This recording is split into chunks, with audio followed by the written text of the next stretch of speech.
Hello, welcome. I'm Rose Hoopsuit, and today I'm reading the Book of Job in Suicide by Noah Perez. Everyone knows the basic story. A perfectly good and righteous man loses everything he has for no understandable reason. In his laments he cries out to his God, and no response arrives back. However, throughout the cries and pains, the man never loses faith and continues to walk steadfast. The Book of Job is a beautiful literary account filled with the wisdom for every age and poetry that hits the heart. The accounts of Job's losses provide us such sorrow, and the continuing accusations from his friends give us an insight into what the man truly felt. People who have lost loved ones or experienced a similar downpour of bad luck turn to the book in hopes of encouragement. However, the book never really provides a clear or satisfactory answer to why do bad things happen to good people. Nonetheless, it provides us many teachings for us to take and act upon.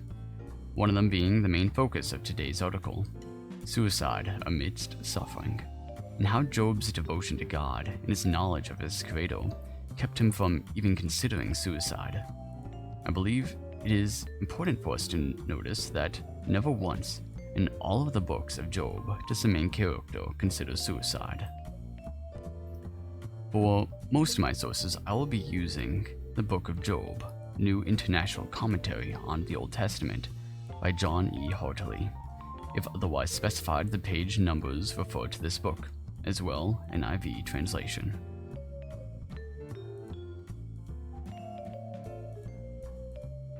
Introduction. Was Job sinless? First, something must be confirmed and clarified beyond any possible disagreement. Job was truly an innocent man in all of his facets and actions. Despite the argument of some, Job was guiltless. If Job was guilty, and Job did commit sin worthy of suffering, then the premise of the whole book would fall apart into shambles. After all, the whole point of the book is that bad things will happen to perfectly good people, regardless of their good works or steadfast faith. Yet God is always looking out for their best interests, not always ruling them justly, no matter how untrue it may seem. Pages 47 through 50. As well, the prologue of the book confirms time and time again that Job is not only guiltless in the author's eyes or Job's own eyes, but God's eyes as well. This man was blameless and upright. He feared God and shunned evil. Job chapter 1 verse 1. He was the greatest man among all the people of the East. Job chapter 1 verse 3. And the Lord said to Satan, "Have you considered my servant Job? There is no one on earth like him. He is blameless and upright, a man who fears God and shuns evil." Job chapter 1 verse 8. In all this, Job did not sin by charging God with wrongdoing. Job chapter 1 verse 22. Then the Lord said to Satan, "Have you considered my servant Job? There is no one on earth like him. He is blameless and upright, a man who fears God and shuns evil, and he still maintains his integrity, though you incited me against him to ruin him without any reason." Job chapter 2 verse 3. In all this, Job did not sin in what he said. Job chapter 2 verse 10. As well, in the epilogue, God says this to the three friends who accused Job of somehow sinning. The logic was that Job must have sinned, or he would not be suffering. After the Lord had said these things to Job, he said to Eliphaz the Temanite, "I am angry with you and your two friends, because you have not spoken the truth about me, as my servant Job has." Job chapter 42 verse 7. Thus Job was sinless both before, during, and after his trials. He was guiltless and righteous, yet he suffered nonetheless. It is important to realize this in order to understand the massive weight that was on Job's back, to understand the main meaning of the book, along with the main focus of today's article, suicide. Is Job's lament of his birth considering of suicide? When Job first suffers from his physical illness and loss of loved ones, Job cries out in a curse lament where he curses the day of his birth. May the day of my birth perish, the night that said, a boy is conceived. That day may turn to darkness. May God above not care about it. May no light shine on it. May gloom and utter darkness claim it once more. May a cloud settle over it. May blackness overwhelm it. Job chapter 3 verses 3 through 5. This could be considered by some as a consideration of suicide. After all, he is cursing the day of his own birth, wishing he had never been born. However, this curse lament is posed for several reasons. Pages 88 through 103. Job's whole worldview has suddenly changed. Before, he believed good things happened to good people, and bad things happened to bad people, yet now the world is on its head. Job had just suffered intense pains and longing, yet all of these are just words expressing the turmoil he is feeling. He never picks up a potsherd and attempts to kill himself, and never once says something about himself in the present time. There is a difference between wishing one was never born and considering killing oneself in the present. If Job considered suicide, he would have cursed the present day, or would have cursed himself. If we are to say that Job was considering suicide during his curse lament, it sure would have been written down, as Job was concerning what would happen if he died at birth. For now, I would be lying down in peace. I'd be asleep and at rest, with kings and rulers of the earth who built for themselves places now lying in ruins, with princes who had gold, who filled their houses with silver.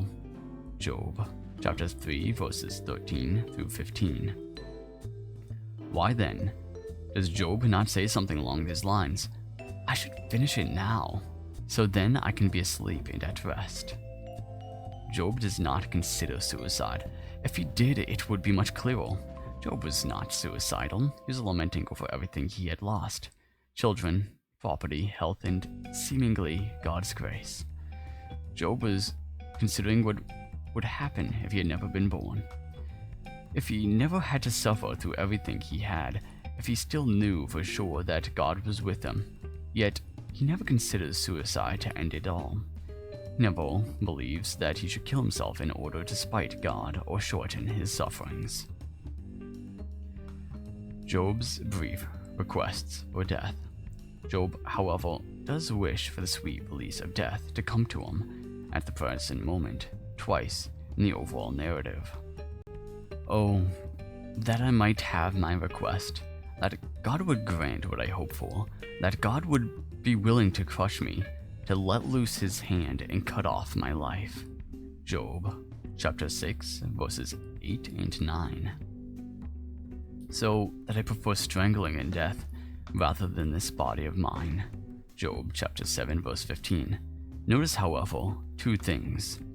First, these are only two brief requests, compared to an overall 3 vindication pleas, 2 requests of ease of suffering in order to dispute with God, 4 avowals of innocence, and 3 affirmations of trust in God.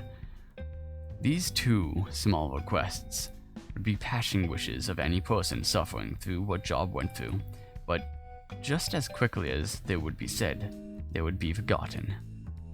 Second, these requests were always to call on God to finish Job off, not on Job to finish his own life. This is not suicide in the plainest form. Furthermore, Job never acts on it once, never elaborates on it. Job does not consider suicide, he considers an end to his own life, which, as he sees it, will end his suffering and possibly show that God is still with him, wanting the best for him and ending his pains.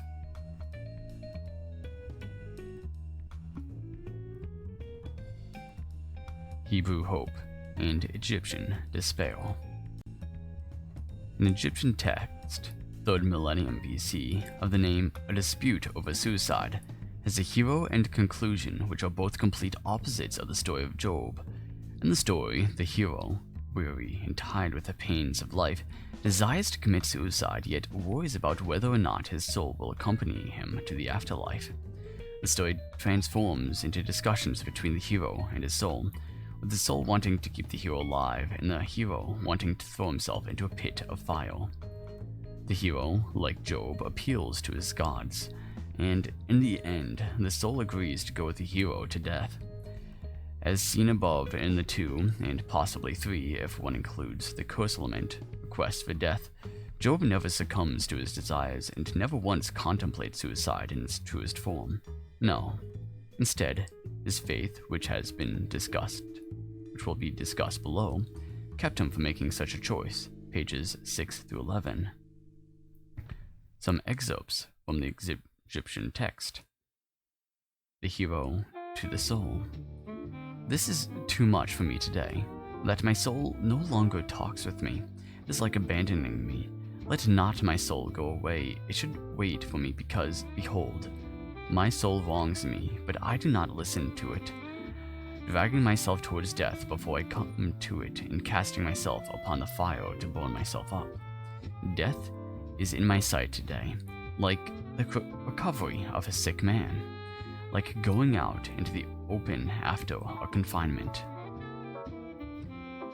Whether it be desirable that I remain here, because thou hast rejected the west, or whether it be desirable that thou reach the west and thy body join the earth, I shall come to rest after thou hast relaxed in death. Thus we shall make a home together. So, while the hero of the Egyptian texts suffers and gives in to his despair, Job does not. Why? The reason for Job's steadfastness. Job, throughout the book, expresses all of his pains and laments to God, while the only response being that of the accusatory friends. The hero of the Egyptian story were in the same situation. It is almost certain he would find the quickest way to kill himself. However, Job is different. Why? The first reason is his faith in God, as John E. Hartley says. Suicide was not acceptable for a person of faith because it signified that one had lost all hope in God. Having this strong conviction, Job can seek relief from his pain and death, and only through having the day of his birth removed from time or prompting God to send him to Sheol. Page 92. So, why had Job not lost all hope in God? Because he knew he was innocent. He knew he had done nothing to deserve the suffering he was going through, and he knew that enough to challenge God to come down and explain his actions, such as in a lawsuit or on trial. Chapter 2, verse 2 through 4, 14 through 16, 19 through 20, 29 through 33, chapter 13, verses 13 through 17, 18 through 27, chapter 23, verses 3 and 7. Job also constantly affirms that it is not he who will prove his own innocence but God, as God knows all things, and God thus knows that his servant is right. Even now, my witness is in heaven, my advocate is on high, my intercessor is my friend. As my eyes pour out tears to God on behalf of a man, he pleads with God as one pleads for a friend. Job chapter 16, verses 19 through 21. I know that my Redeemer lives, and that in the end he will stand on the earth. After the skin has been destroyed, my flesh, I will see God. I myself will see him, my own eyes, I and not another. How my heart yearns within me. Job chapter 19, verses 25 through 27. Would he vigorously oppose me? No, he would not press charges against me. There, the upright can establish their innocence before him, and there I would be delivered forever from my judge. Job chapter 23, verses 6 and 7. Job believes that God is both his judge, that is accusing him, and also his redeemer and witness that will testify to his innocence. Job Job believes at the end of it all that God is a merciful God that is also filled with justice. Thus, he will be proven to be innocent in front of everyone. Pages 44 and 45. This hope, though battered and attacked by all three friends, continues through the whole narrative until the book reaches its climax as Yahweh speaks. But God affirms the innocence of his beloved servant while also clarifying something about the way his justice works. God's justice and power. God's justice, though not always visible, is always at work. We, with our limited human perception and understanding, cannot begin to fathom the glory of God in all his works. God, in his speeches, attempts to show Job the beauty of creation and the fact that he created the whole world in wisdom, and that as a result he governs it with justice and compassion. Job, like ourselves, cannot understand what that means compared to the small role we have in the grand scale of the cosmos. God makes certain to Job that justice is at the center of the world's structure, page 515, that he rules supremely over every area and region, and that no one can hide from his rule. God shows that he is not only the ruler of the tame and inhabited world of humans, but also of the wild world of nature, with animals prowling about. And if we as humans are to pose the question to God that he does not rule the world wisely or justly, we ought to say that we are wiser to him. God makes clear that no one and no being is either stronger nor wiser than him, as he challenges Job to take on two massive beasts of chaos, Leviathan and Behemoth, both of which God is in complete control over. Pages 487 through 538. God affirms Job's innocence, but also affirms his own sovereignty over the created order. In response to Job's doubts of the justice of the Creator, Job is innocent, yet God has always ruled justly and rightly, without error, and filled with wisdom. What does that mean for us today? On average, there are more than 100 suicides every day. This number is extremely and terribly high. What, in conclusion, can we learn from the man who suffered most about suicide? First, Job never once considered it, believing it to be incomprehensible to a person of faith, as only someone devoid of hope in God could do such a thing. Second, Job always kept hope in God. Even when everything went against it, his own friends said he lost the grace of God and that he deserved every bit of what he got, yet Job stayed on the narrow path, believing that God knew his claims were true. Third, God's speeches to Job made it clear that he was always in control. Justice is the focal point of creation, and it is the wisdom of God that rules the world, no matter how bleak or desolate life may seem some moments. For today's age, a simple statement: suicide is never an option. God never abandons anyone. Just as he never abandoned Job, as much as it seemed like he did. Although the Egyptian hero lost faith in the Valley of Life, Job found new value in God, understanding that although life may seem to be absent of God, it never is. God is always there, ruling the world with justice and wisdom, and caring for all his creation, from the wild animals to the very humans he made in his image. A person can triumph over suffering through faith in God. Page 50. As long as there's hope in God, suicide is not an option. And as the book of Job testifies, there is always hope. Alright, if you enjoyed this video and would like to see more like it, make sure to like and subscribe. If you enjoyed the article, there is a link in the description below. You can follow Catholicism Coffee and press the applaud button 50 times. Let's see. 1, 2, 3, I'll do the rest later. That's all, and may God bless.